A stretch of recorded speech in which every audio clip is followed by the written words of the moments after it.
আসসালামু আলাইকুম সবাইকে। আশা করি সকলেই ভালো আছেন। আজকে হচ্ছে আমাদের লেসন নাম্বার 24।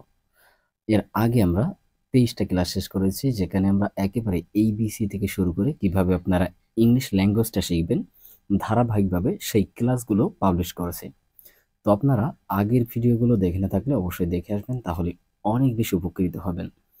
আর যারা একেবারে বেসিক থেকে ইংলিশটা শিখতে চান তারা আরও অনেক বেশি উপকৃত হবেন। তো এর আগে ৩টা ক্লাসে আমরা কিন্তু ভার্বের আলোচনা করেছিলাম, অর্থাৎ যে ভার্বগুলো আমাদের ইংলিশ ল্যাঙ্গুয়েজটা শিখতে সবথেকে বেশি ব্যবহৃত হয় এবং যে ভার্বগুলোর ব্যবহার নিয়ে আমরা সবথেকে বেশি সমস্যায় পড়ি সেইগুলো নিয়ে ডিটেলসে আলোচনা করেছি। তো আজকের ক্লাসে আমরা তারই ধারাবাহিকতায় আরও কিছু ভার্ব নিয়ে আলোচনা করব। এখানে আমরা বেসিক্যালি ডু, ডাজ এবং ডিড এর ব্যবহার শিখব। আমরা জানি যে এই ডু, ডাজ এবং ডিড এর বিভিন্ন ধরনের ব্যবহার আছে। এখন কখন, কিভাবে, কি ধরনের ব্যবহার হয় এবং কিভাবে এরা অর্থ দেয় এবং কোথায় অর্থ দেয় না, এইগুলো আমাদের ক্লিয়ারভাবে জানতে হবে। আমরা যদি এগুলো জানতে পারি তাহলে কিন্তু আমাদের টেন্স শিখতে বা অন্য অন্য যে অ্যাডভান্স স্ট্রাকচার আছে সেইগুলো শিখতে অনেক বেশি সহজ হবে। তো চলুন আজকে হচ্ছে আমরা ডু, ডাজ এবং ডিড এর ব্যবহার শিখি, অর্থাৎ কয় ধরনের ব্যবহার এদের আছে এবং কিভাবে আমরা এগুলো ব্যবহার করতে পারি। তো তাহলে আমরা ক্লাসটা শুরু করি। তো এখনও যারা আমাদের ইউটিউব চ্যানেলটি সাবস্ক্রাইব করেননি অবশ্যই সাবস্ক্রাইব করে দিবেন, এবং যারা আমাদের ফেসবুক পেজটিকে ফলো করেননি অবশ্যই ফলো করে দিবেন। আর ভিডিওটি অবশ্যই শেয়ার করবেন, যাতে অন্য যারা নতুন ইংলিশ শিখতেছে, যারা বুঝতেছে না যে কিভাবে ইংলিশ শেখাটা শুরু করব, তারা যাতে এই ক্লাসগুলো দেখে ভালোভাবে ইংলিশটা শিখতে পারে। তো তাহলে এখন আমরা মূল ক্লাসে প্রবেশ করি। তো আমরা সাধারণত এখানে ডু, ডাজ এবং ডিডের দুই ধরনের ব্যবহার দেখব, এবং এই দুই ধরনের ব্যবহার যদি আমরা জানতে পারি তাহলে আমাদের ভিতরে যত কনফিউশন আছে সব কনফিউশন দূর হয়ে যাবে এবং আমরা ভালোভাবে যে কোনো সিচুয়েশনে এইগুলো ব্যবহার করে ইংলিশে কথা বলতে পারবো। তো প্রথমে হচ্ছে আমরা ডু এবং ডাজের ব্যবহার শিখব। এই ডু এবং ডাজ দুই ধরনের ব্যবহার হয়ে থাকে। একটা হচ্ছে এরা হেল্পিং ভার্ব হিসেবে ব্যবহৃত হয়, আর একটা হচ্ছে মেন ভার্ব হিসেবে ব্যবহৃত হয়। এখন কখন হেল্পিং ভার্ব হিসেবে ব্যবহৃত হয় এবং কখন মেন ভার্ব হিসেবে ব্যবহৃত হয় এটা আমাদের জানতে হবে। তো প্রথমে তাহলে আমরা মেন ভার্ব হিসাবের ব্যবহারটা দেখব। তো দেখুন, মেন ভার্ব হিসাবে যখন এটা ব্যবহার হবে তখন এর অর্থ হবে করা। ঠিক আছে, অর্থাৎ ডু এবং ডাচের অর্থ হবে করা। তো তাহলে আমরা এখন উদাহরণের মাধ্যমে দেখি, তাহলে আরো বেশি ক্লিয়ার হব। তো দেখুন, আই ডু দ্য ওয়ার্ক, আমি কাজটি করি। আই ডু দ্য ওয়ার্ক, এইখানে দেখেন এই ডুটা হচ্ছে মেন ভার্ব, কারণ এই সেন্টেন্সে একটাই ভার্ব আছে, সেটা হচ্ছে ডু, আর কোনো ভার্ব কিন্তু নেই। এর বাকি অংশটা হচ্ছে অবজেক্ট, আর প্রথম অংশটা হচ্ছে এখানে সাবজেক্ট, অর্থাৎ আইটা এখানে সাবজেক্ট। একইভাবে দেখুন, হি ডাজ দ্য ওয়ার্ক, সে কাজটি করে, সে কাজটি করে। দেখেন এখানে ডাজটা হচ্ছে মেন ভার্ব, হিটা হচ্ছে সাবজেক্ট এবং দ্য ওয়ার্ক হচ্ছে এখানে অবজেক্ট। তো তাহলে এটাও কিন্তু এখানে মেন ভার্ব হিসাবে কাজ করেছে, কারণ এখানে একটাই ভার্ব আছে। অর্থাৎ আমরা যদি কোনো সেন্টেন্সে একটাই ভার্ব পাই তাহলে সেটা মেন ভার্ব হিসাবে কাজ করবে। এটা তাহলে আমরা ক্লিয়ার। এখন এখানে আপনাদের একটা বিষয় কনফিউশন থাকতে পারে যে আমরা কখন ডু ব্যবহার করব, কখন ডাজ ব্যবহার করব। তো এই বিষয় নিয়ে আমরা কিন্তু ডিটেলসে আলোচনা করব এর পরবর্তী ক্লাসগুলোতে। তো সেই ভিডিওগুলো দেখলে আপনারা ক্লিয়ার হবেন। এখন শুধুমাত্র আপনাদেরকে জানতে হবে এই ডু এবং ডাজ কয়ভাবে ব্যবহৃত হয়, অর্থাৎ এদের কয় ধরনের ব্যবহার আছে সেটা জানতে হবে।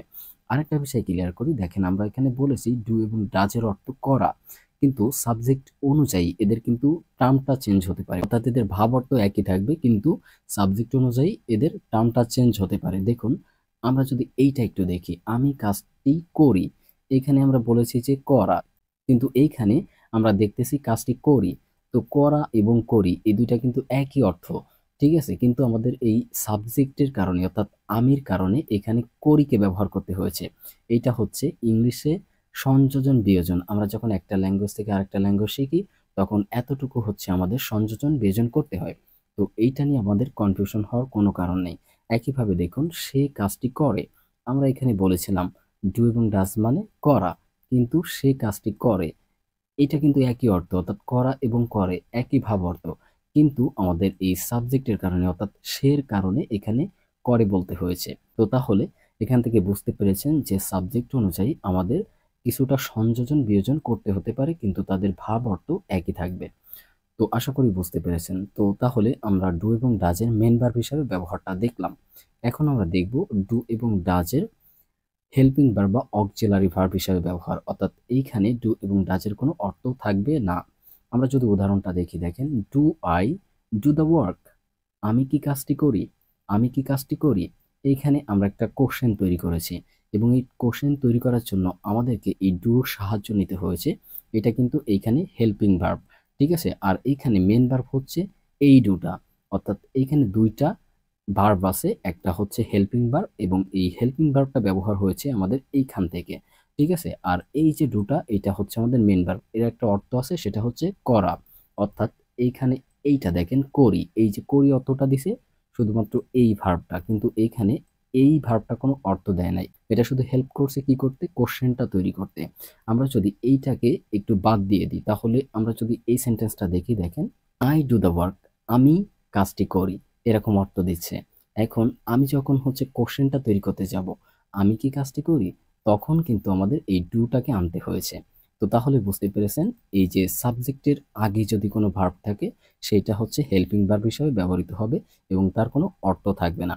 একইভাবে দেখেন, does he do the work, does he do the work, সে কাজটি করে। এইখানে দেখেন এই যে ডাজটা একইভাবে হেল্পিং ভার্ব হিসাবে ব্যবহৃত হয়েছে, এর কোনো অর্থ এখানে নেই, কারণ দেখেন এই যে সাবজেক্টের আগে বসেছে, এই কারণেই এটা কিন্তু হেল্পিং ভার্ব। আর এখানে মেন ভার্ব হচ্ছে এই ডুটা। তাহলে বুঝতে পেরেছেন যে এইখানে এই ডু এবং ডাস হেল্পিং ভার্ব হিসাবে কাজ করেছে, এখানে এদের কোনো অর্থ নেই। আর এইখানে এই যে ডুটা এবং এই যে ডুটা, এই দুইটা হচ্ছে মেন ভার্ব। তো তাহলে একেবারে ক্লিয়ার হয়ে গেছেন। এখন আমরা দেখব ডিডের ব্যবহার। ডিডও কিন্তু একইভাবে দুইভাবে ব্যবহৃত হয়, একটা হচ্ছে মেন ভার্ব হিসাবে, একটা হচ্ছে হেল্পিং ভার্ব হিসাবে। আমরা যদি প্রথম ব্যবহারটা দেখি, অর্থাৎ এইটা হচ্ছে আমরা মেন ভার্ব হিসাবে ব্যবহার দেখব। এইটার অর্থ হবে করেছিল, অর্থাৎ অতীতে কোনো কিছু করেছিল বা করেছিলাম, এরকম অর্থ দিবে। তাহলে আমরা যদি উদাহরণটা দেখি, দেখেন, আই ডিড দ্য ওয়ার্ক, আমি কাজটি করেছিলাম, অর্থাৎ অতীতে আমি একটা কাজ করেছিলাম। এখানে এই যে ডিডটা, এটা হচ্ছে আমাদের মেইন ভার্ব এবং এইটা এখানে একটা অর্থ দিছে, সেটা হচ্ছে দেখেন করেছিলাম।